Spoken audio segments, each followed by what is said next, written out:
I did it again. Just like Britney Spears. Whoops, did it again. Or maybe it's Lady Gaga. I was born this way. I can't ever keep the two apart. I don't know the difference, man. I'm only Malcolm Tent, the current bass player for ANTiSEEN. So what do I know about Lady Spears or Britney Whitney or Gaga Doo-Doo Papa? I don't know anything about it. I just know that I'm here again via the wonders of video technology and the internet to continue onward with the series of ANTiSEEN Shoot Interviews. And we've got the subset of the ANTiSEEN Shoot Interview, which is the ANTiSEEN Bass Player Summit. Right there, there's the summit. And we've had John Bowman on for a few episodes. We've had Tom O'Keefe on for episode 1, and now here's episode number 2. Tom, what's up, man? Hello. Hello from Nashville, Tennessee. Yes, how are you doing? Doing all right, man. The Danbury Nashville axis of musical It evil. still exists. That's correct. Yes, again, I'm in the midst of redoing my house, so I'm sleeping in my own office because it's the only room in my house with air conditioning. So I'm sequestered into this tiny little room with all my crap. I was gonna say, man, looks like a pretty cool teenage crash pad you got. I there. have a lot of good stuff. I have that right there was a painting that was in Ronnie James Dio's house, and I bought it. It's so awesome. I'm very happy to have it. In fact, I have a photo of Dio playing pool in his pool room, and that exact thing right there is hanging up in his house. Damn, so man. I'm happy to have that. I saved a bunch of crap through the years. How on earth did you get a painting from Dio's house? Well, I pulled out my wallet. Easy, right? I don't want to tell you how much I paid for it. It was kind of agonizing. Apparently, somebody else also wanted it, so it kind of, but I prevailed. There you go. Well, I promise if I ever get to visit you in Nashville, I will pay exquisitely close attention to that so you get your money's worth.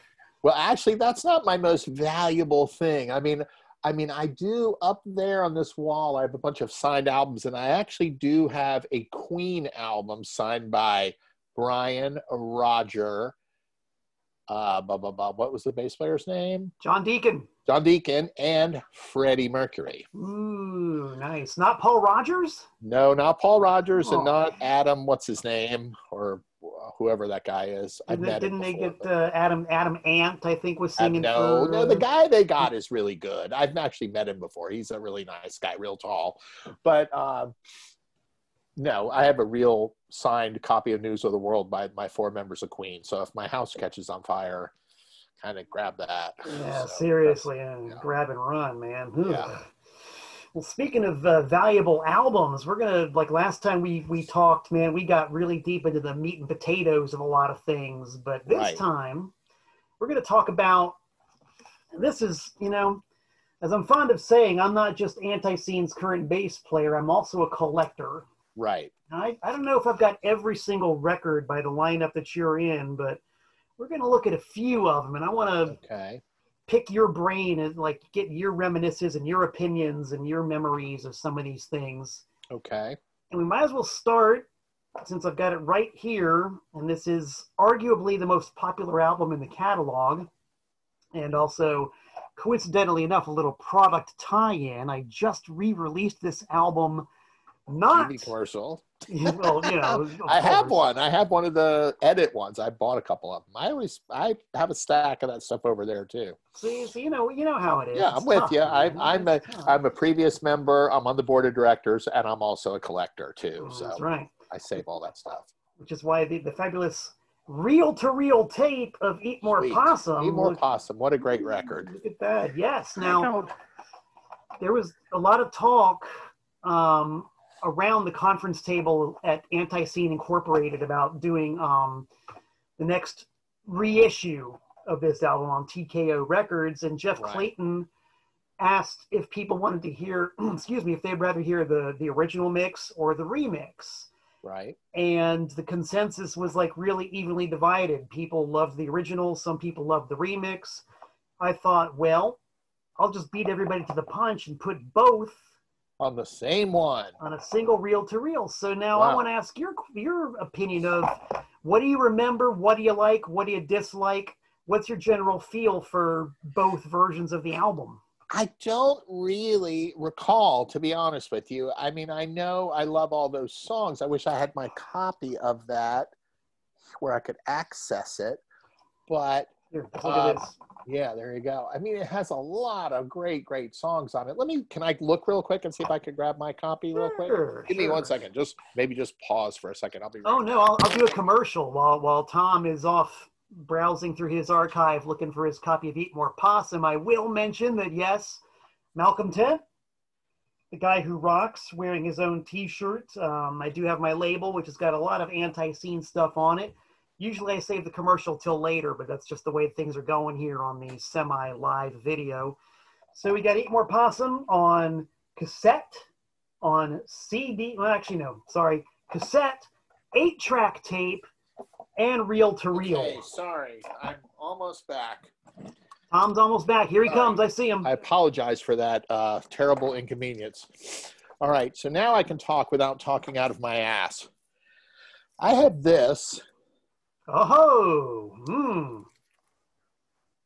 So that's an artifact. That's Is that an artifact? Oh, Is that yeah. really? Okay, good. I probably never played.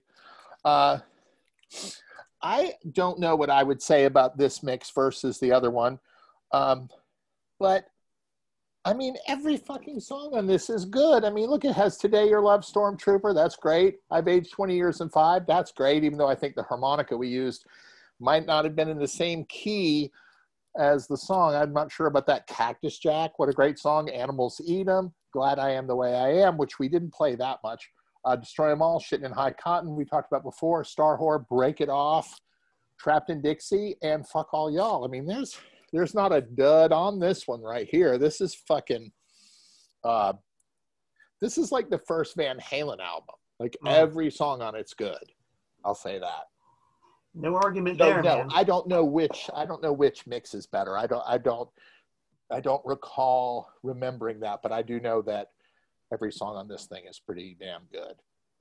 Do you remember the genesis of the song Animals Eat 'Em?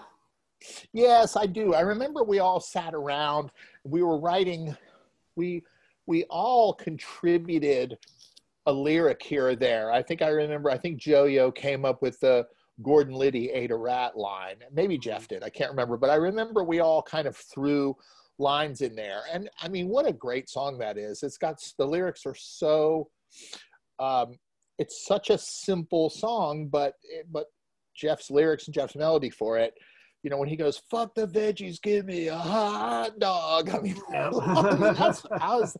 that's pretty undeniably great. So, but I would say that about many of the songs on here. I mean, I know Fuck All Y'all came from a split, a 7-inch you're probably going to show me in a minute. But Break It Off was a Scott Savage song. Plus all the little musical interludes on here were all really good too.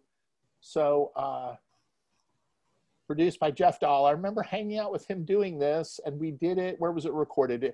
So this was recorded at Peninsula Sound Studios, which was up at Lake Norman, north of Charlotte. And there was a road up there called Brawley School Road. And actually, I used to live on Brawley School Road. My old house is the Wendy's on Brawley School Road because they got bulldozed. But if you went all the way to the end, you have to remember that Lake Norman was a man-made lake built in 1963, 64.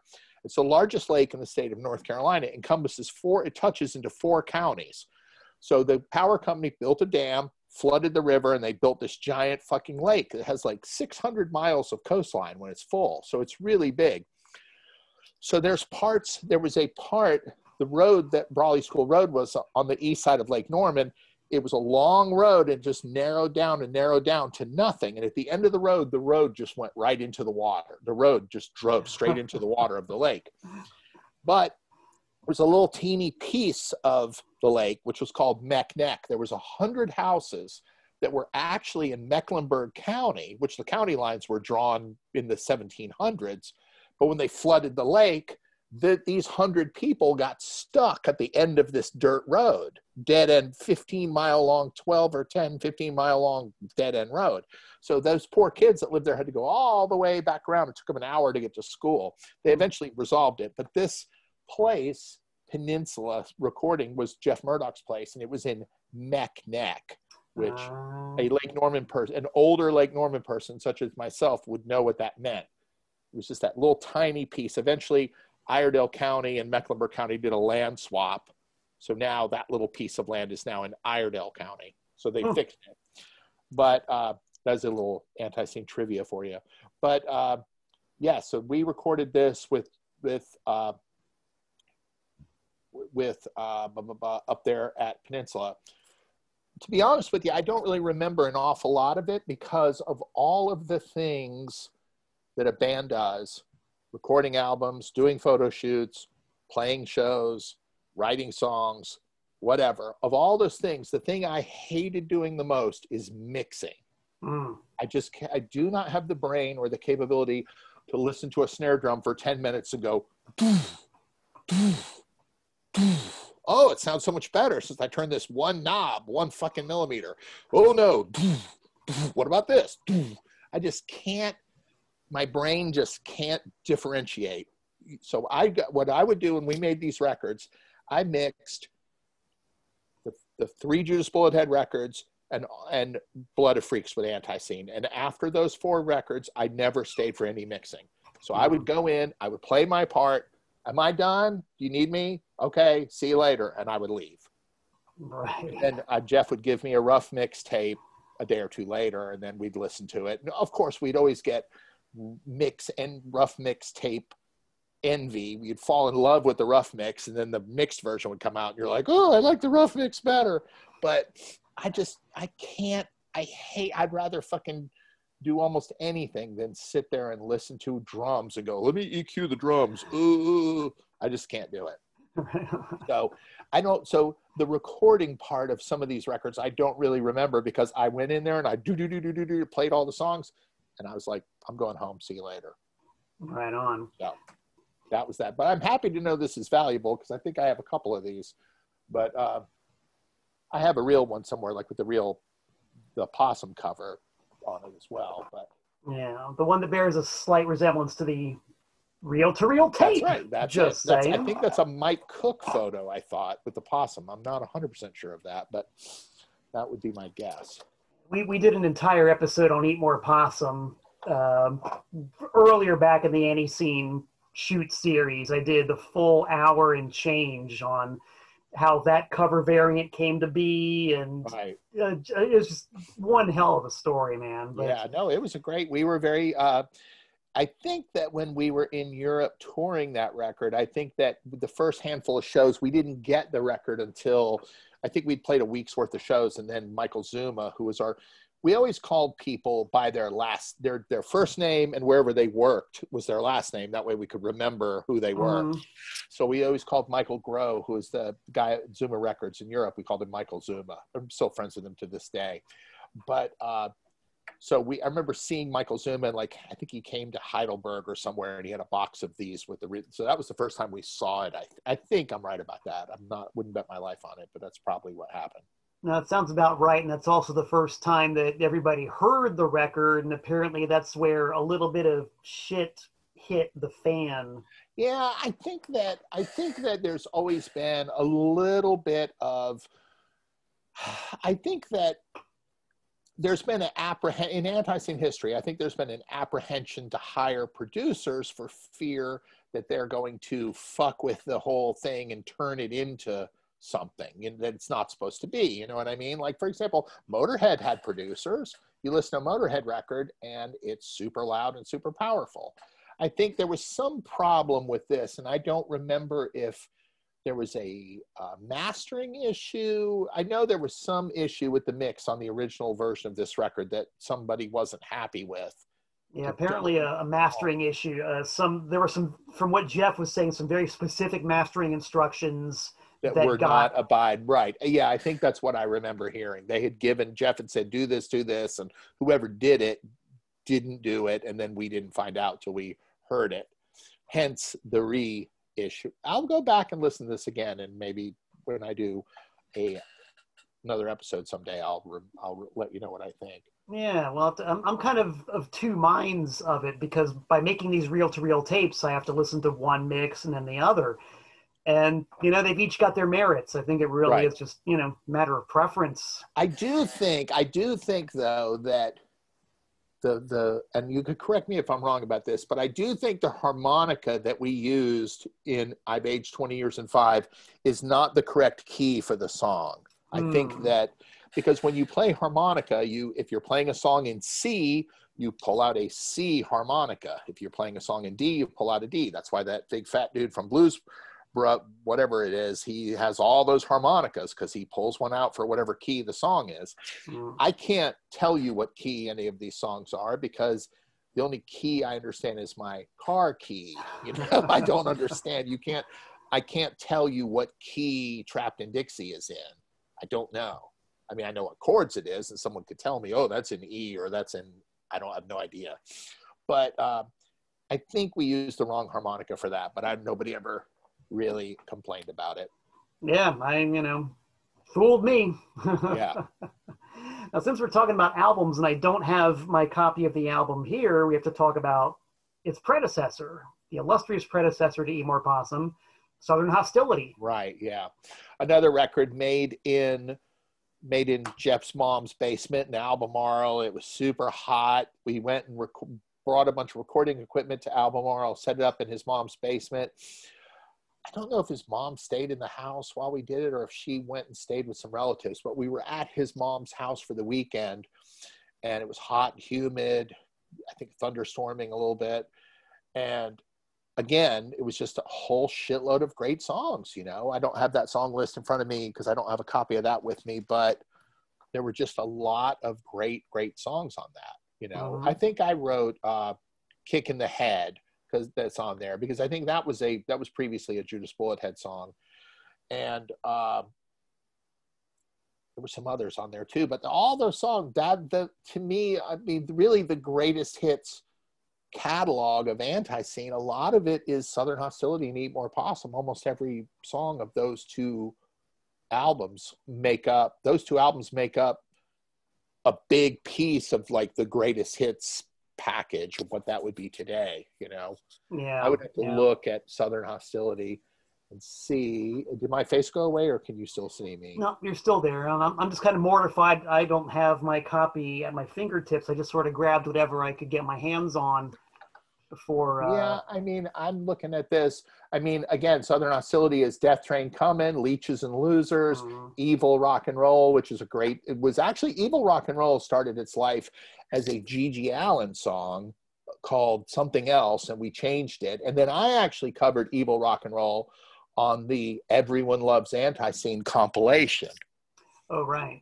But I made it really weird. I mean, I made it sound like the Cars or something. It was almost like a Judas Bullethead Cars version of that song. Because I knew a lot of people were going to be like imitating Jeff and trying to sing like Jeff and do the like hard rock dude singer thing. So I wanted to go the opposite direction. So I tried to make it sound like the Cars the best I could.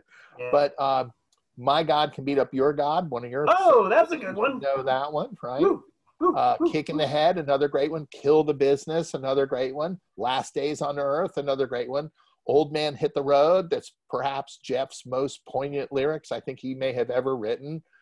Hate for Power, which we played every once in a while. Slice You Open, which was a Judas Bullethead song. Kick in the Head was a Thin Lizzy song. There's a funny story about that I'll tell you in a minute. Watch the Bastard Fry, we played that. Ivory Towers, we played every once in a while. Self-Destruction, we played a lot. And one of my absolute favorites from this record, Small Town Schizo. I love that song. So, I mean, this was there was a, let me show you this real quick. There was a funny part in the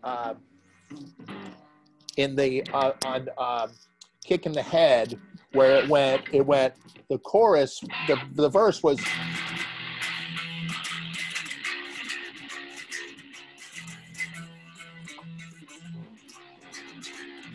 then the chorus went, I'm not going to take another kick in the head, not going to take another kick in the head, not going to take another kick in the head. And there was a part that went, so it went, which was me trying to play Hollywood by Thin Lizzy, right? Because if you listen to Hollywood by Thin Lizzy and listen to Kick in the Head, it's like do do do do do do do do do do. Like that's kind of where I got it. Well, Joe was not going to learn that part, right? Because he was not going to go. There's dun dun dun dun dun dun dun da da da da. So there's like 8 notes in there. So when I played that, he would go do a pick slide because he was too fucking lazy to learn how to play that part on guitar. So there you go. But I mean, Death Train, Leeches and Losers, Evil Rock and Roll, My God Can Beat Up Your God. I mean, again, another album where fucking every song is really great. I had a band called Thomas O'Keefe and the Shitbirds. We played a handful of shows just for the hell of it. It was just for fun. And we played Small Town Schizo. There's a really a good video of us doing Small Town Schizo on YouTube. That's actually, I think, is really, really good. Wow. But yeah, I mean, Southern Hostility, those two are hard to beat, you know. Yeah, they threw the gauntlet down, man. Whether, you know, like first 3 Ramones albums, first 3 Cheap Trick albums, you know, it's like everything that came afterward is kind of measured by those. Yeah, it's just those are tough ones to stand up against. Now, of course, you know, My God Can Beat Up Your God had previously been on a 7-inch record, you know, and let's see what other songs on here. I want to say Death Train Coming maybe, or there was Kill the Business was on a split 7-inch. Yeah. So we had put out a couple 7-inch records, then we put out an album, and that album, like Southern Hostility, contains a few songs that were previously released only on 7-inch. And then if you go to Eat More Possum, I think it's the same sort of thing. I think that Today Your Love Stormtrooper had been previously released.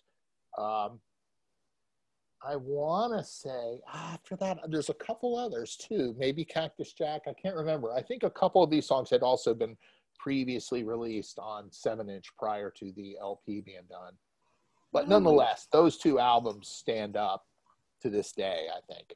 Yeah, well, we might solve some of those mysteries now by digging into the vast 7-inch catalog. It's a lot. And the first one, I'm just grabbing them by random here. The first one on the top of the pile actually begs the question. Okay, the ANTiSEEN 7-inch on Sub Pop. Right. Was it just coincidence or design that the songs you chose to put on a record for Sub Pop were We Got This Far Without You and We Will Not Remember You?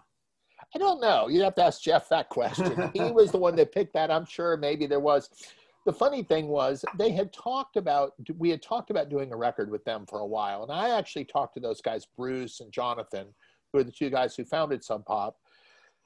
And we were like, we're not doing it for fucking free. You know what I mean? We're not going to go record something and mail it to you and you mail us a box of records. We're not doing that. We're not doing this for the hell of it. And I think a lot of bands would be, oh, I made a Sub Pop record. So they just send them a tape. So they were pretty adamant. So this thing had dragged on for quite a while. And we did a big tour in 1994 where we went all the way to the West Coast, and we were going into Seattle. And we were playing a show. We were recording the Fornication 7-inch with Jack and Dino. I think that's right. And then the Sub Pop guys, I called them and said, hey, we're going to be in town, blah, blah, blah. And they're like, okay, come by and pick up the check. So I went by, I saw them. They wrote me a check. I went down to the bank down the, downtown Seattle and cashed the check. And we took the money and split it up between the 4 of us. But, I mean, I went to the Seattle airport. I was out with Weezer 6 months ago, and I was in Seattle, and I went to the airport, and they have a big poster. They have a Sub Pop store at the Seattle airport, and they had all the 7-inches on this big poster, and there was a little one. I think we're 174 or something. I went, look, there's me right there. But yeah, I'm glad we did it. Those guys were cool. I mean, that was a pretty crazy tour because we played Seattle, and then we played Portland, Eugene, and we played Eureka, California. We were almost in an earthquake. And then we went to San Francisco, met the guys from Maximum Rock and Roll, did one show. And then that morning we woke up and we were driving from San Francisco to Los Angeles. and Yo-Yo was reading the USA Today because there was no internet back then, and he goes, "Man, if they find those cops innocent, they're going to tear that town apart." And at 4:00 in the afternoon that day, we drove right into LA, right while the LA riots were starting. So it was a crazy, crazy eventful trip. But yes, that was the, so yes, that's what I remember about the Sub Pop record. I don't remember where we recorded that though. Does that have it on here? Oh, I bet I have a record you don't have. You might. This one, a Crap Tone Studio in Chapel Hill, North Carolina. Oh, yeah. By Caleb Southern. Yep, I remember. Yeah, that was somewhere over by the, near the Cat's Cradle somewhere. Okie dokie. Right. What you got next? All right. Totally random. Nope. Yep. The next one up is the aforementioned Kill the Business. Kill the Business one. I have that right here. Here you go. What's on this one? Oh, it's a split with Rancid Bat. Yeah. Kill the Business. Yeah, that was a great song. I mean, I have the Fuck That Weak Shit records insert. Got one of those here too. I thought 1990, recorded by Steve Sadler. I think a lot of this stuff, Steve Sadler's girlfriend's family had a place called the Fish Farm that was down in South Carolina somewhere below Rock Hill. And it was actually a fish farm. They had ponds and they had fish, and there was like a house on the lake down there. And it was more her family's kind of lake house or river house, but we used to go down there and record a lot. And I think this song is probably a product of that, would be my guess. I could be wrong about that. Right on. And I mean, what a great song. I mean, it still holds up, and, I remember Joe Young saying, ANTiSEEN has outlived clubs. ANTiSEEN has outlived record labels. ANTiSEEN has had a career longer than a lot of people have had. I mean, again, Doug Throgmorton on drums. I mean, it's a great song. Definitely. We all appear on this record so many times because there's the four of us, but then I have a shirt with the three of us on. And then I think Joe has a shirt with the three. I mean, if you look, it's one of those infinity things. It's like a Pink Floyd Uma Guma album cover done by ANTiSEEN. Right. Whoa. Yeah. Be careful you don't fall in, dude. Don't fall into it. You'll be stuck listening to that. Speaking of, all right, here's the next one off the top of the pile. Another split with the great Rancid Vat is the ANTiSEEN Date Rape. Date Rape. That was a Doug Throgmorton had something to do with that song. I don't recall if he wrote the guitar part, but Doug had something to do with that, with the writing of that song. I don't know if he helped write the lyrics or if he wrote the I mean, it was really that was sort of an unusual riff for ANTiSEEN. I mean, I almost want to say maybe Doug came up with that part. I'm not sure. Maybe Jeff could remember. Yeah, definitely one of the more obscure songs in the catalog. I don't recall you guys ever playing this one live. Not many. It was a complicated song, and Joe had a habit of staying on the dots. You know what I mean? Yeah. E, B, A, D, C, G. That was it. Maybe the two up here above there. So he, it would fuck with him if you would play. I mean, when I wrote Kick in the Head, it went from E to D sharp. And if I threw in that note, see my fingers between the dots, he would say, "Fuck you, Giddy, this isn't Rush." So I would be accused of being in Rush because I fucking deviated from these dots, So given that song, that Date Rape song, which is a testament against date rape, it's obviously not condoning it. I have to believe that maybe Doug Throgmorton helped write that guitar riff, because if you try to play that song, if you tried to play that song, you would be like, who wrote this? Right. It doesn't sound like something that Yo-Yo would have written. Well, it's kind of like a story that John Bowman told in one of our previous shoot interviews about, forget what song it was, but it had an open E in it, and Joe would not do it. So John had to go into the studio, record an open E Right. and mix it in with the rest of the song. Right. Yeah. However Joe learned how to, whatever Joe played, he couldn't play anything beyond that. You know what I mean? There was definitely, it was kind of like, you know, when you buy a puppy and then the cement hardens at a certain age. You know what I mean? It's like he's not going to. We would occasionally struggle with him to teach him songs that he wrote. You know what I mean? Like I remember there was a great song. I actually asked Jeff about this recently. We had a song called Big Eye in the Sky, and it was a great song, and I really loved it. And it was a simple CGD song. And he would play it wrong, and I would go, "No, dude, that's not how it goes. It goes. I could play it right now. It goes doon doon doon off the G, and then it goes to the C. It's a very simple rock and roll-y sort of thing." And he would go, "No, that's not how you play it." I go, "Okay, I have a new song. Pretend that this is a new song and you've never heard it before." Dun dun dun dun dun dun, and he just couldn't do it, you know. And it just fuck you, Giddy, lose his mind. But so yeah, if there are times where you could hear, there are times where someone else wrote the riff, because if it deviated much from those dots or anything, it was unlikely that he wrote it. Right. He was very good at that. You know what I mean? Well, that's the thing, you know, as we were talking about earlier, that's part of the sound. That's why it is what it is, because you couldn't have some other guy come in and ruin it. Yeah, wouldn't work. And that's what we all have to be conscious of, you know, me being merely the 27th bass player in the lineage. I got to be conscious of that. And I'm fine with it, man. I mean, I wouldn't be doing this if I didn't love that sound. I don't think you're the 27th, though. What's the real number? Oh, God. I see. I'm number 7. So after you, did Doug see? Because the hard part for me. Trip was after me. Mm-hmm. Because there's a 12-year period where I was not in touch with the band at all. If I was number 7, Trip was number 8, and then I think that other guy whose name is escaping me, that was a keyboard player, I think he may have played bass. Joe Thomas. I think he played bass for a minute. Then it was Doug. That sounds about right. Right, and then after Doug, it was Barry. Right? No, because Barry was on drums originally. So after Doug, it had to have been John Bowman. John Bowman was number 11.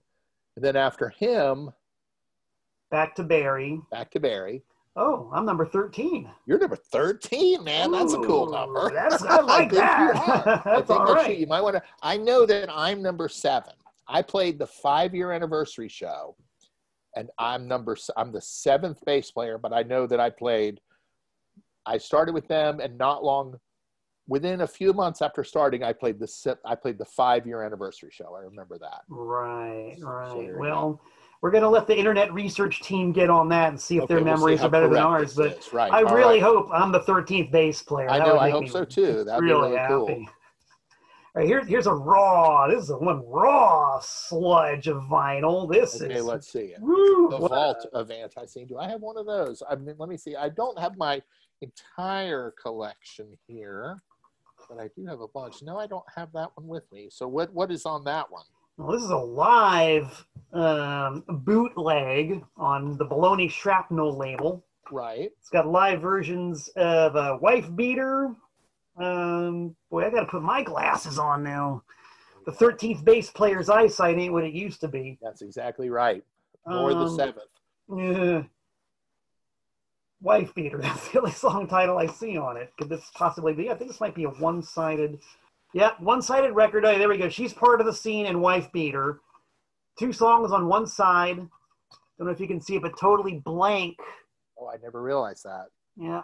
I have one somewhere, and it was recorded in Texas, I think. Yeah, Cavity Club in Texas. Cavity Club, yeah, that was a. Awesome, and somebody pointing a microphone at the stage. Well, what I'll tell you about that is when we toured in the early 90s, we would always see, me and Jeff had jobs where they would let us off work for a week. So strategically, we would do one of 3 tours. We're constantly on a cycle where we do one of 3 tours. You know, every band has to figure out where you live. Like, you're starting from Charlotte. So we would do one trip where we would go up to the Northeast and back. So we'd go up, head north. We'd go to we'd go to Baltimore, or we'd go to Philly for sure, New York City, Boston, whatever, a few on the way back, whatever. Then the second trip we would do is we would go out west to Minneapolis and back. So we'd go to like Cleveland, Pittsburgh, Chicago, Minneapolis, come back. Then the third trip that we did quite a few times is we would head southwest from Charlotte. We would go to Atlanta, Birmingham, New Orleans, and then we would go to Dallas, Houston, Austin. Now, what we would always fuck up is we would always go to the furthest extent and then drive back, all the way back. So really what we should have done is gone to Texas and played 1 or 2 shows on the way back. But instead we would go all the way. So I can't tell you how many times I recall being in Austin, Texas, leaving on Saturday night at like 2 in the morning, driving up to Dallas, turning right, and heading towards Atlanta to head to Charlotte, and not getting back to Charlotte till Sunday night. No, we just did that in San Antonio a little while ago. So same thing, yeah. So that's what I remember most about that record. Cool. I think it's just a habit. I think it's just the way the band does things, you know. Just pull that all-nighter and just go straight on back. Well, Joe loved driving late at night, so that was the... Well, I got to tell you, one of the things I love about the all-night drive is the playlist. Right, because then you're in command of the stereo. Or... I mean, I do like that. And I like it when Jeff drives because it's nothing but soul music all night long, man. Soul and disco for hours and hours and hours. It's great. Yep. So good. Here's something that is definitely neither soul nor disco. Some could say it's probably completely soulless. A very popular cover song by the almighty ANTiSEEN. Yes, it is Psycho Killer. Psycho Killer. I have one of those right here. There you go. So this is actually pretty crazy. Psycho Killer is a Talking Head song that, you know, we played, and we played that pretty much dun dun dun dun dun dun dun dun dun, dun, you know, very, very straight ahead cover of it. Now, we used to have this ANTiSEEN song called Drug Through the Mud. And I think it may be on, I imagine that it's on Honor Among Thieves. Well, we started playing it completely different. And so we turned it into this song called Heavy Mud. So Heavy Mud is really a much slower, lethargic version of Drug Through the Mud. And this is actually, I loved this. This is my favorite part of Steve Sadler's contribution to this band, because the way Steve played drums on Heavy Mud was so great, because it was just this blah, blah, blah, blah, blah. And he would do this thing where it was hard to explain, but he put his hands up in the air and he was playing the bass drum. I just always thought it was funny. And I always remember Heavy Mud as being one of my favorite songs to play, because I think, you know, you understand this. When you're in the band and you're looking at the 20-song set list, there's a couple songs you just get through and you don't care. But there's some songs that you really do enjoy playing much more than others. They're not all equal. And Heavy Mud was always a song I really, really loved. I think during the Greg days, I think we may have brought it back. I think there was a couple times maybe I fought to like, let's play Heavy Mud. Let's play Heavy Mud. It wasn't difficult, but the way Steve played it on here was really great. So that was my favorite part of that record. Right on. I'll say what you said about the set list is so true. I love playing them all because I'm a mark. I'm a total mark. Yeah, no, I'm with you. But when I see Sabu on the list, or I see Fight Like Apes on the list, or I see OD for Me on the list, it's like, that's hair on the back of the neck. That's the problem with being in a band and also being a fan of the band. You're like, ooh, let's play this song. Let's play. You know, I always felt like I was always constantly, like Heavy Mud would have been one of the songs back in this day I would always want to play because I enjoyed playing it so much. I mean, I remember that from 29 years ago. So it was a great, and I think it was even this version. This version of Heavy Mud kind of encapsulates what I'm talking about. So if you hear that, just that crazy rawness of it, that's what I'm talking about. Right on. And that leads without any effort whatsoever into one of my very, very, very favorite songs in the entire ANTiSEEN catalog. and I lobbied to get this one in the set, and we did play it, I think in San Antonio. I love this song. I love the cover for it. This is like one of the most conceptually perfect ANTiSEEN records. Oh, Fornication. Fornication. Yep, that's got a lot of that whole hybrid D bass, ding ding ding ding ding ding ding ding ding ding ding, you know. And I think that was that the Jack and Dino produced one. Let's take a look at that. Yeah, Jack and Dino. Yeah, so that was we recorded that record in the same studio that Nirvana recorded Bleach, and a bunch of Soundgarden records were made. A whole shitload of the absolute beginning of Seattle grunge rock studio. And Jack and Dino, who was born in New Haven, Connecticut, was doing our record, and it was his last. We were the last band to get him at the punk rock price before he got swept away in that whole record company thing I was talking about in the 90s, and got, you know, started making real money to produce albums. You know, like we were the last band to get like the punk rock price for him. Wow. And so, what was the other song? What was the B-side of that? Oh, that's the version of I Can't Control Myself. Oh, right. Yeah. Also great. Which stems from, doesn't that come from, no, it's not. Where does that song previously appear? Oh, gosh, I don't know. I thought it was only on this single. Maybe it is. I don't know. I'd have to go back and listen to it. Internet research team, get on it. Get on it. God damn it. All right. Here's another, as they say over in England, another source of controversy, which we have discussed already, but here's the record, so we might as well talk about it again. There it is. Tom goes boo when he sees this one. I'm not I'm torn on that record because it has "Fuck All Y'all" on the back of it, which is an ANTiSEEN absolute anthem. You know, that's in the top 10 of ANTiSEEN greatest hits. And that record was cool. Sympathy for the record industry. I remember Jeff talked to them forever. That record came out on 5 different colors of vinyl, if I recall. Oh, that sounds about the way Sympathy does it. I know I've seen blue. This one here is green. I used to have somewhere in my house here, I have there's 5, I think. I'm pretty sure red, you know. So that was a great record, but I don't like the song "It Looks Good for Them to Care." I think that us recording that song was a mistake. And I know that was a Steve Sadler composition, but I did not, as much as I love Steve Sadler's drumming on Heavy Mud, and this is Steve Sadler, I do not care for that song. We used to play it. It was pretty complicated, and it was like a turd, kind of. It just kind of fell flat. We'll just leave it right there. There you go. I can't be more honest than that. We're going to be talking to Steve Sadler, by the way, in a future episode of the ANTiSEEN Shoot Interview series, so we'll be able to get his side of the story. He'll probably tell you what song I wrote that was a turd. There you go. All's fair in ANTiSEEN, baby. That's right. We're too old to not tell the truth. That's right. Now, speaking of major labels and the BS they're certainly capable of, this next one was a reaction to some major label BS, which is the Rocky Erickson tribute. Yeah, of course. That's a great record. Yeah. Yeah. Now, what 3 songs are on that? Singing Grandfather. Oh, we got a few. Bloody Hammer and I love I've Always Been Here Before.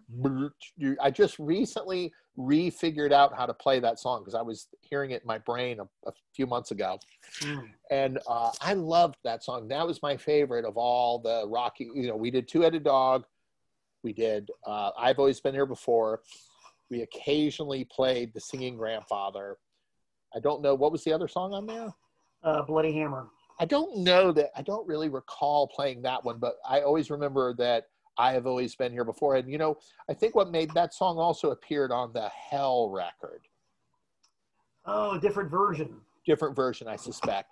And I think the Hell version had the Greg Clayton background vocals that were really good on that. Where Jeff goes, I have always been. There was like a higher vocal in the background. I think that was Greg. I know it wasn't me. And then there's a picture on the back of it. That's when we went to Rocky Erickson's house. So Rocky Erickson used to live in this insanely shitty trailer park over near the Austin airport. He did not know us, and we went to go see him, and going in there was insane. Like, you probably wouldn't do it today. We went into his house, and he had this crazy apartment that just looked like a dump. It had record players playing, and the TV was on, and the radio was blasting static, and there was about 15 or 20 things that were on in the house, like the whole time. And so we gave him a ride to his mother's house. So he got in the van, and Jeff showed him a tattoo, I think of him maybe, and then Rocky goes, "Oh, well, the Nazis had tattoos." And he just was this very like out there kind of guy. And so I was driving the van, and I remember saying, "So Rocky, which way do I go?" And he goes, "Well, you'll get to the intersection and it'll feel right." Okay. Like, I'm trying to drive to your mom's house. I've never been there before. How the fuck am I supposed to? You'll get there and you'll know what to do. So we finally coerced him into telling us which way to go, because we drove all the way to the other side of Austin where his mom used to live. We went into his mom's house, and he took us right into the house, and he showed us her purse, and he goes, "This is my mom's purse. I just want you to know how things are around here." He was definitely, from me hanging out with him in that period when we went and hung out with him, the day that photo was taken, if you had told me he was actually going to go out on tour and play shows, I would never have bet a fucking zillionth of 1 cent that was really going to happen. I would have never imagined that guy that's in that photo got well enough to go play shows, because he was out of his fucking mind. He's really one of the craziest people I ever met in my whole life. Yeah, and I think it's a real testament to his brother for finally getting him out of that situation. Right, exactly. And, giving him, adjusting everything from the meds to the living situation to everything, right, and getting him on the road. And yeah, I saw him once after that, and he was great. See, I can't even imagine that because I only know that guy that is on that photo that we met that day. I think we met him a couple times, but yeah, he was definitely, when we met him was like 1991, and to think that he would be playing shows was unimaginable. Yeah. Whew. Next record on the pile, written by at least one completely sane dude, and one that I was extremely happy to get in the mail unexpectedly one day, was... All right, yeah. Oh, My God Can Beat Up Your God record. Oh, I do have an Evil Ones here. There it is. There you go. Where was that recorded? Oh, again, this was recorded at Peninsula Sound at Mech Neck. Another Mech Neck record. Let's see if I have one of those. I do have these. Here we go, right there. There it is. We had our European tour poster was this photo when we toured in Europe in 1992. I think I have a big poster somewhere. So when you drive into whatever town it was in Germany, you'd drive under an overpass and you'd see like 15 or 20 of these posters with Jeff as Jesus with the gun.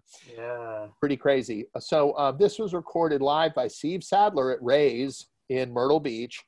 And it was My God Can Beat Up Your God with Surfin' Freebird, which I would have to go back and listen to that. Surfin' Freebird, we would play Surfin' Bird, ba ba ba hoo bow bow ba ba hoo bow ba bow, like Ramon style, and then it would stop, and then I think we would switch instruments, and maybe Joe would play bass, Jeff would play guitar, and then I would sing the end of it. I'm not sure if that's how we did it on this one. I have to go back and listen to it, but that is kind of how we did it. But yeah, this was My God Can Beat Up Your God. This came out in Melbourne, Australia, so that's pretty cool. Yeah, a great town. Way to break the international market. You reminded me. There's a video somewhere where you guys do the Surfin' Freebird, and Joe Young ends up on vocals. Yeah, exactly. We used to do this when it would do the bop, ha ba ba ba ba ba ba. When it would do that little breakdown part, Surfin' Bird, before it would do the ba ba hoo bow bow part. Then we would switch instruments, and then we would finish the song out that way. Right on. My TV studio here is falling apart, but we're going to ignore that. There are, of course, 2 albums. I don't have either one at my fingers right now, but one is Noise for the Sake of Noise. Oh, well, you should ask and you shall receive. I have one of, nope, let's see. I actually don't have the album, but I have this, which is the inner sleeve. The inner sleeve of it. I mean, I have all these albums. They're in a box somewhere, but these are just ones I was able to grab. So this is the inner sleeve for Noise for the Sake of Noise with Byron McDonald, R.I.P. He broke his neck in a swimming pool in Florida and died. That was a real bummer. There's the Throgmorton. There's some photos of us with Byron. Byron, again, was another example of ANTiSEEN hiring outside the family. Byron was a kid from Albemarle that went to college, went to high school with Greg, and we let him join. And then me and Jeff were at work one day, and he quit the band and just went home and didn't tell us. So we had to do that. But yeah, Byron, unfortunately, he died in a tragic pool accident. But yeah, there was the lineup in those days. And then there's a Jeff Clayton artwork piece right there, which I think we may have made a T-shirt out of. So those yeah, awesome, so the album cover photo of Noise for the Sake of Noise was taken in Myrtle Beach, South Carolina, when we spent the night of that trip I talked about earlier, where we played Myrtle Beach and then Charleston. I think we took that band photo on the beach, so that's why it's like white behind it, because we were like on the it's like an ocean photo that got cropped out. Looked like it was really cold that day. Might have been, yeah. And of course, the other album, which had to come up at some point, the Murder Junkies album. Oh yeah. Well, that and with the ANTiSEEN and Gigi record. Yeah. Well, let me grab mine of that, because I just got one of those the other day. That record was done at Peninsula as well, up at Meknek. We wrote all those songs, and we wrote them in a way like verse, chorus, verse, chorus. None of the songs had lyrics. They were just song number 1, song number 2, song number 3, song number 4. We did all of those. Then we sent Gigi a tape of those while he was in prison. Then he came up with all the lyrics. So when we got in the studio that day, we were in there, and Gigi's like, all right, song number 1 is called Violence Now. You're going to sing this, you're going to sing this, and we're going to hup 2, 3, 4, and whatever, blah, blah, blah. So he had all of that in his brain. And, the thing about Gigi is he'll always be famous for his shenanigans. But some of those records of his really stand up. I mean, my favorite is the Hanging Out with Jim, Expose Yourself to Kids, Gypsy Motherfucker record. The what is it? Homestead record. I think it has 3 songs on it. Mm-hmm. I love. In fact, do I have that here? No, what do I have? I have a signed record by Gigi right here with a picture of us. Oh, the Inside Outside record. Yeah, and it says, Tom, property values have now dropped in North Carolina, Gigi Allen. So that's pretty fucking hilarious. And there's a picture of us. But yeah, there's that. But somewhere in my box, I have that Homestead record with those 3 songs on it. And, I thought Gigi's far more talented than he would ever get credit for, because his shenanigans were obviously so over the top that took precedent. But if you listen to Hanging Out with Jim or Gypsy Motherfucker, or even Expose Yourself to Kids, I mean, the songs are obviously insanely offensive, and they're meant to be. But if you change the lyrics, it sounds like fucking power pop almost. Hanging Out with Jim sounds like it could be Cheap Trick or Green Day or something. It's just guitar pop. Those are great songs, I think. So he'll never get the credit for that, because he also pooped on stage and threw it at everybody. So, that trumps anything else. Well, I'll tell this to anybody who questions, because, I love Gigi, love the guy's music, none of his antics would have been relevant, or anybody would have cared at all, if the music wasn't good enough to back it up. That's right.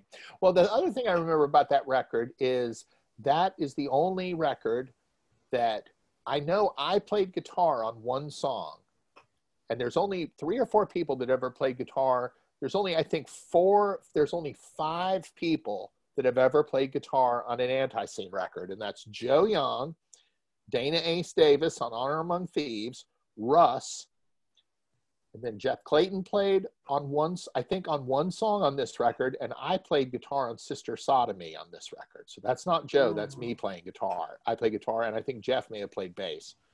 But so if you really listen to it, you'll go, oh yeah, I don't really see Joe playing that. If you really, you'd have to go back and really listen to it, and you go, it kind of makes sense that it's not him playing it. But that album contains two songs that, the only two songs in ANTiSEEN history that Joe didn't play on. I'm going to get Sister Sodomy because the other band I'm in, They Hate Us, which is Dino and Pee from the Murder Junkies. We do Sister Sodomy sometimes. If I remember, that's lots of open chords, and those would probably fall into the category of chords that Joe would refuse to play. No, I just think that it was Jeff's decision, and I think he was just looking for, if I don't have a guitar with me, but the kind of, Joe, most guitar players have their chord and then they have their hand, and this pinky is attached to the bridge, and that's how people play guitar. That's how they teach you to play guitar. Put your pinky on the bridge and you do this. Joe Young played guitar, ironically, like Eddie Van Halen does. Eddie Van Halen holds the pick in his hand, and his hand is just doing this. You don't see Eddie Van Halen holding the guitar like this. You see him playing like this, but he had complete control of it. Joe played like, Joe's pick hand was actually akin to Eddie Van Halen, as crazy as that sounds. Now, when you listen to some Ramones song or some rock and roll song where it goes gung, gung, gung, gung, gung, gung, gung, gung, gung, like that, where you're like muffling the strings and you're doing that, Joe is incapable of doing that. And I think that's why it was Jeff's decision. I just went along with it and played the song. But I think that's why he was looking for a different dynamic. And I would have to go back and ask Jeff what song he played on, but I think pretty certain there's a song on that album as well that he played guitar on. So that was unusual. Yeah, he talks about that because he did an entire episode on the recording of that album and Hang with Gigi. So, and then Violence Now was such a great, with that cowbell, and they're just the Hop 2 3 4. It's funny. I went to the White House with Train in 2012. We did a concert on the lawn of the White House. Maybe it's 2011 or 2012. I can't remember. Obama was president, and I was like, I'm on the White House lawn, and I played on a song called Violence Now. And I don't know how this didn't come up in my fucking FBI check, but yeah, right. They let me in, so thank goodness. All right. Then I don't know if that's all the ANTiSEEN records from your tenure. Did we miss any? Let's see. I'm going to look and see what I have here. Oh, no, you've missed a couple. All right, fill us in. First you missed this one. Oh my God, how embarrassing is that? How embarrassing. See, and this one contains 6 songs. This is a 6 song. Up All Night, Ruby, Hippie Punk, Wife Beater, An Interview, and then Drug Through the Mud, which was the faster version of what we discussed later called Heavy Mud. Right. And that was a picture from, I imagine that picture was from the CBGB's record store, maybe. I don't know. That's from the CBGB record canteen, taken by our good friend Sarah. And yes, the first ANTiSEEN vinyl released on TPOS. Okay, you also TPOS. Don't have this. Oh yeah, that's a good one. Two-Headed Dog, 'Cause I Love You, 7-inch, which actually has all the stuff in it, including some photos. And let's see what this is. This has probably not been unfolded since 1980, whatever. Here's a insert for it, which is kind of yucky there. Some old lady. And then there on the back is some photos of us. There's a photo of us with Jack Starr and some other stuff. This has probably not been unfolded since 1990. Wow. What label is that? This was on Ajax. Oh, yeah. So this was pretty early on. Let's see. You also, you missed 1 or 2 others. You missed this one. Oh, yes. This is the It All Breaks Down. You're Gonna Tote an Ass Kickin', Animals, and I've Aged 20 Years in 5. This is a live record, but this is from the Possum record with the great A photo of the four of us with Cosmo on the back. Yeah, Pretty yeah, great yeah, one. yeah. This was in Japanese. I was wearing a T-shirt like this that had this on it and had this on it in Japan, and all these people are looking at me like, "Oh," trying to read what it was. We also have this one here. Oh, there you go. You got to remember that. And now we can answer the elusive question. This record had "Up All Night," "Hippie Punk," "I Don't Need You," and "I Wish I'd Killed You When I Had the Chance." "I Don't Need You" was my favorite off this record. I actually played that in the Shitbirds. I don't know if we ever played it live, but we rehearsed it though. Thanks to Charles Inman, Tim Adams, Fred Mills, Gigi Allen, Mark Turner, Mike Cook, Dana Davis, Pat Todd, Lazy Cowgirls, Rick Knoll, Byron Coley, Jeff Hawkins, Frank King, and ANTiSEEN fans everywhere.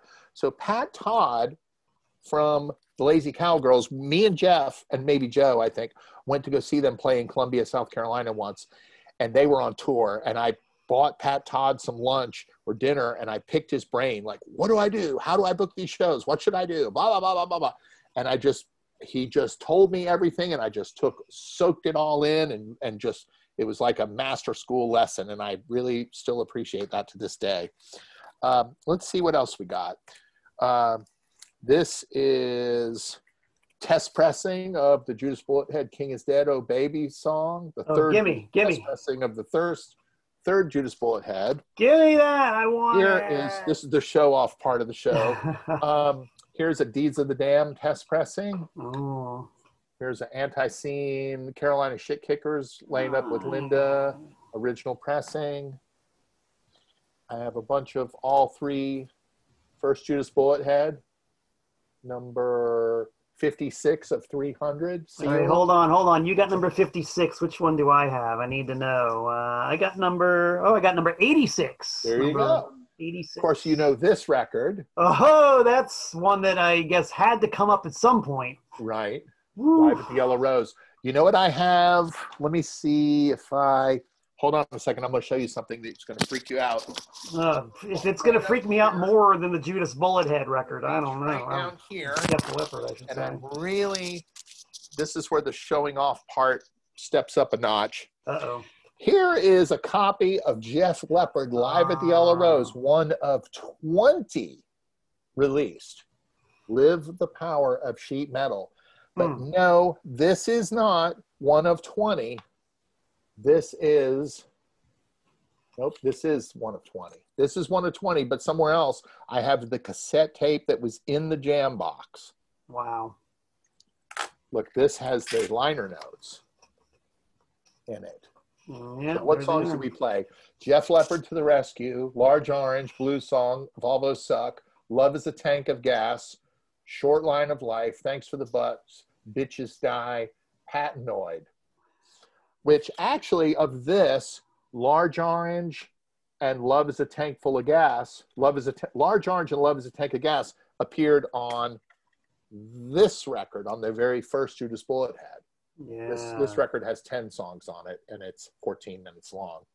Every one a hit, too. All hits on They're all record. hits on that one. So this is a one of 20 Jeff Leppard Live at the Yellow Rose cassettes, but I also have the original one that was that. I have two more things to show off. I have this, which is a sealed copy of Jeff Clayton and the Slime Goats. Oh, yeah. Pretty good. Never opened. This is the original. This is that record.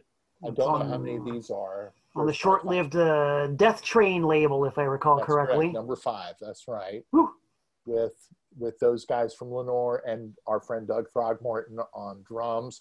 And this record's really good. It has Oogum Boogum on it. It has Brother Frankenstein, Conspiracy, Cock on the Loose, which would have been the first Gigi Allen, portion, Walking Dead, and You Can't Touch Me There. So this is a great record. But now I have the ultimate, rarest ANTiSEEN record you'll ever find, and that is the split single from the Ox magazine. Oh, yeah. And this has Kill the Business on it, but this is a 33-inch single with 4 songs on it that came with the Ox magazine probably in 1991. This is the most difficult of all the ANTiSEEN records to find. Yeah, because something like that was available for what, 1 month? 1 month. It was just whatever somewhere I have a magazine that it was attached to back in my room in there. We also forgot this record here. Oh yeah, Raw Shit. Raw Shit, which is another good one. And this had, let's see, what did this have on it? It had Queen City Stomp, She's Part of the Scene, Rumors, Psychopath, Absent Minded, Nothing's Cool, Destructo Rock. Then side 2 had Jailbait, Little Sister, Can't Touch Me There, which was from the Slime Goats, Cock on the Loose, Death Train, Surfing Bird, and Mill Working Man, Yes. which is a really, you know, the whole Judas Bullet Head, Jeff Leppard thing kind of stems from that. You know, there was a breakdown part in Mill Working Man that goes, if I had $1 million, tell you what I'd do. I'd buy a brand new car and give it to you, a Lamborghini. That's what I'd get. I'd get it from a genie when I ask him for a hit. That poetry was written by Fu Tracy, who was a friend of Jeff's that had joined the Navy, and we met him. And Fu Tracy used to draw these ridiculous letters, and he wrote a letter to Jeff one time, and it had this person talking to our friend Pat Smith, and it was Charlie from Judas Bullet Head, and that's where Charlie came from. So it all stems, like Judas Bullet Head is a fucked up hybrid from Albemarle, and there's a lot of Albemarle in this record. Mill Working Man, Cashmere Breakdown, Mile High Swinging Bridge, Coos Cruise, Shopping Mall, Wednesday Night, great song. King is Dead was a cover of a band called Social Savagery that was from Charlotte, but we changed the lyrics. And When a Man Loves a Woman. Now I'm going to tell you a story. I want to say it was me and Jeff Clayton, but it could have been me and Pat Smith, or it could have been me and Dana Davis. Me and one of those other guys, we went to go see Sam Kinison play at the War Memorial Auditorium in Greensboro, North Carolina. It was like the theater that was next to the Greensboro Coliseum, right? In Greensboro, North Carolina, halfway between Raleigh and Charlotte. And me and Jeff were insanely big fans of Sam Kinison. We discovered Sam Kinison very early on.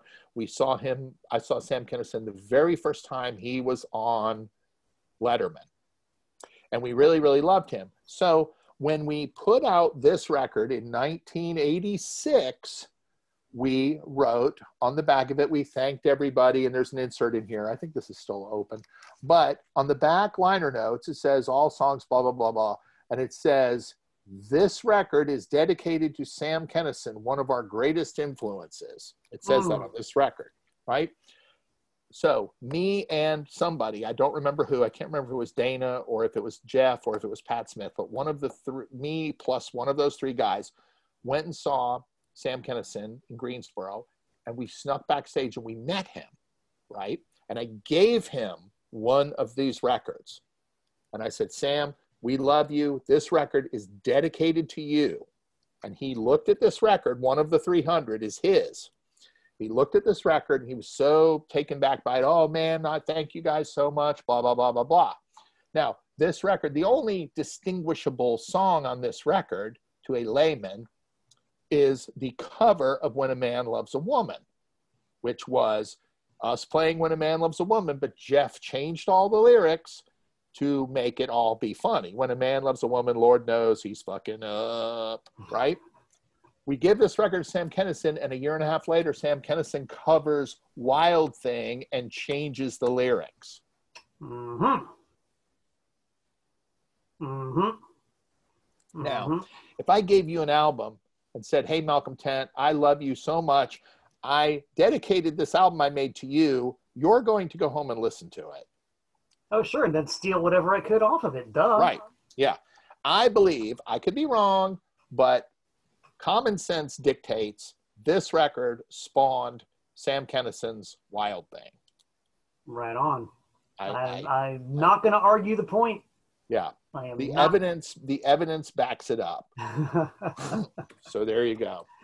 Who would have thought that Albemarle would North extend Carolina out to the world in such a fashion? That kind of begs the question of how much Albemarle is on this one. Woo, that's the one I had in my hand too. Yay! This, I have to say, is one of my favorite records that I ever played on. I love ANTiSEEN and I love Judas Bullethead. And I told Jeff once recently, I think I told my wife this recently. I said, you know, I remember Keith Richards saying, when the Expensive Winos were out, Keith Richards said, I'm a very lucky guy because I got to play in two amazing bands, the Rolling Stones and the Expensive Winos. And I feel the same way. I got to play in two amazing bands, ANTiSEEN and Judas Bullethead. And this record, I think, stands up to the test of time. This record, this 6-song record, has I Got a Piss So Bad I Can Taste It on it, Jack Hardister, the previous mentioned Jeff Clayton masterpiece, It's Enough to Make You Say Damn, and She Burst Into Flames, Mastering the Instrument, and one of my proudest songwriting achievements, Curtis the Mill Worker, which is essentially Judas Bullethead's Bohemian Rhapsody. So this fucking record is still pretty great. I mean, these songs really, I'm really, really proud. I will go to my grave being proud of this record. I'll say that. And justifiably so, because I can still say, he bought the mill. He bought the mill. And you know what? And the crazy thing was that when I told you before, me and Jeff went in the studio one day with Judas Bullethead, just the two of us, and we recorded. We went in the studio with a 4-hour time block with no songs written, and we came out of it with Curtis the Mill Worker and I Got a Piss So Bad I Can Taste It. Yeah, that's time well spent. Yeah, definitely time well spent. I mean, Curtis Mill Worker holds up. How it goes, and then it's a concept piece. You know, it's akin to Bohemian Rhapsody in the sense that, you know, it's the story of this redneck who wins the Publishers Clearinghouse. He works at the cotton mill. He wins the Publishers Clearinghouse, and he wins, you know, $100 million or whatever. And what does he do with the money? He buys the cotton mill so he can fire everybody that he hates. It's such a great, magnificent piece of, like, really? Is that what you're going to do? Why don't you just move to the fucking beach and buy a beach house and quit working? No, I'm going to buy the mill and fire all the people I hate. And then he owns the mill and he gives all his friends jobs there. And then he wakes up and realizes that it really didn't happen. But it's a pretty great, the concept of it is pretty great, I think.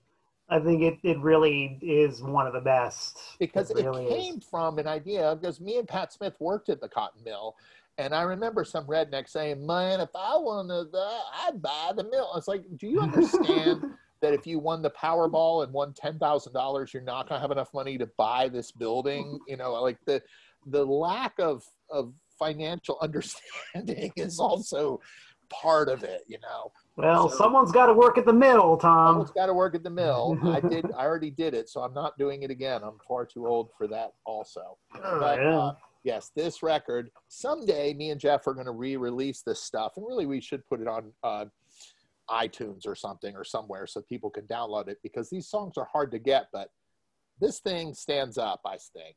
So this, I would put this, Eat More Possum, Southern Hostility, and a couple of those other records we look at as the top 5 records I ever played on. I'd say that. Right on. Does that leave any room at all for this one? Ooh, that's a good one too. I love that one. Oh Baby, which was our you know, the concept of Oh Baby was, you know, these songs came out, these songs were written in the mid 80s. And this was during the period. Jeff always had an interesting point about, you know, hair metal records. Every hair metal record, the first song on it is like, gunka, gunka, gunka, gunka, Friday night, I feel all right. You know, it's always like, I'm going out, I'm going to go party tonight, right? Yeah. But the third or fourth song is always the CGD ballad where, oh, I miss you, baby. You know, so one night on one song, it's Friday night, and he's a sex machine, and he's going to get drunk and screw all these girls. And then 4 songs later, he's bummed out and depressed because she won't call him back. So it's, well, which is it, dude? There's only like 10 minutes between those 2 songs.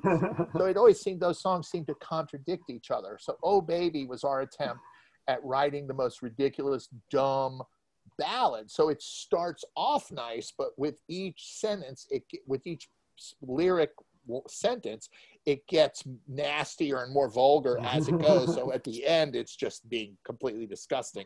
By design. So there's that one. And then The King is Dead, on the other side of that, was our attempt at a hit single.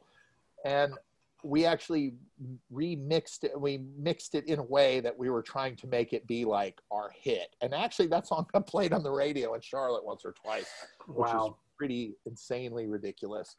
But so yeah, I think those two songs, those were our, that was our hit, our single record. But I mean, I think all of the Judas Bullet,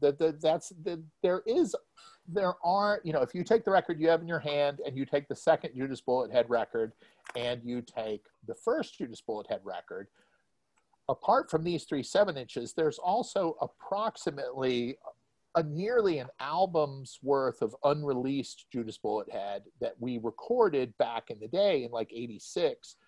And some of it still exists on tape. And some of those songs are in our set list.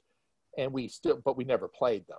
I mean, we never recorded them. Like there's an amazing song that is actually, it is absolutely one of my 2 or 3 favorite songs that Jeff Clayton ever wrote in his whole life, called New Boyfriend by Judas Bullet Head. And it's absolutely, hands down, one of my favorite songs Jeff ever wrote. Like it's as good as anything ANTiSEEN ever put out. It's insanely vulgar. But it's so great. And it's just, you know, you and your new boy, and it's got super high vocals, new boyfriend. So we played that song in the Shitbirds, and we also played that song in Judas Bullet Head. Someday we'll have to record that.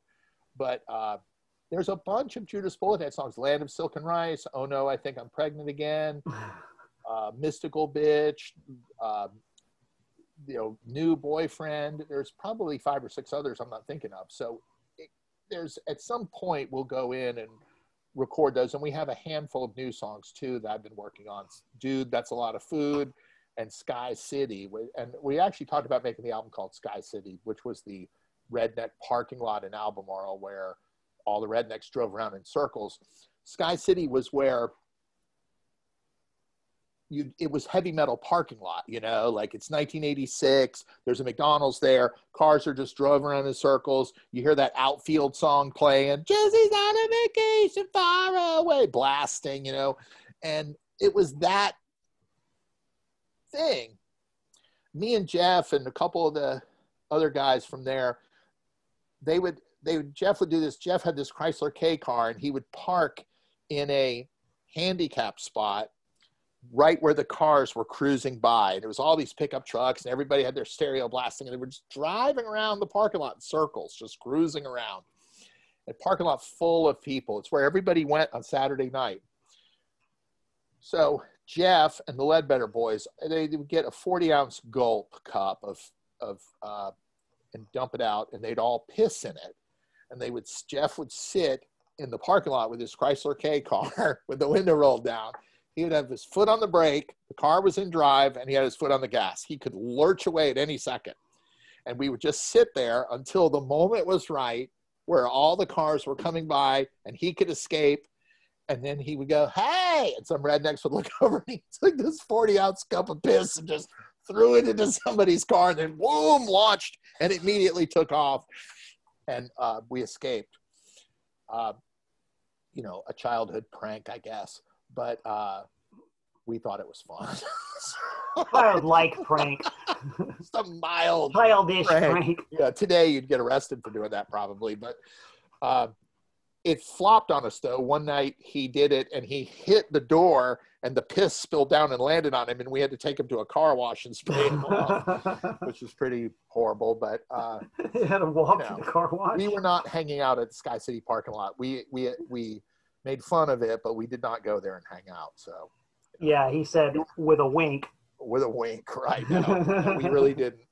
If you went there, you were going to end up, you know, living in a trailer park somewhere, working at the mill, right? So we already had that down. So there's a lot of Albemarle in these records. That's all I'm saying. Right on. It makes me want to go to Albemarle and see if I can soak some of that in. And it's still there. And we've been there. We tried to get some people to come from there the last time we played. I don't know if they did or not, but yeah, there's a whole there's reference. These records are filled with Albemarle references. So it's definitely where the birth Albemarle, or Alb as we referred to it, was the birthplace of Judas Bullethead for sure. Man, that's beautiful. And hopefully I'll be able to say someday that I've been from Albemarle to Albuquerque. There you go. Well, next time you're in Charlotte, it's only about 45 minutes east of Charlotte. So, all right. Go to Charlotte, get on Albemarle Road, and it will take you right there. All right. Challenge accepted. All right. And it might happen in October because we've got a couple of things that we're thinking about doing in the ANTiSEEN corporate structure. So keep an eye on that. Those are closely guarded secrets. Do not give away the brand secret. I want to say thank you, Tom. This has been very welcome. Very fun. Thanks for listening to me yammer about what I've been doing the last how many ever years.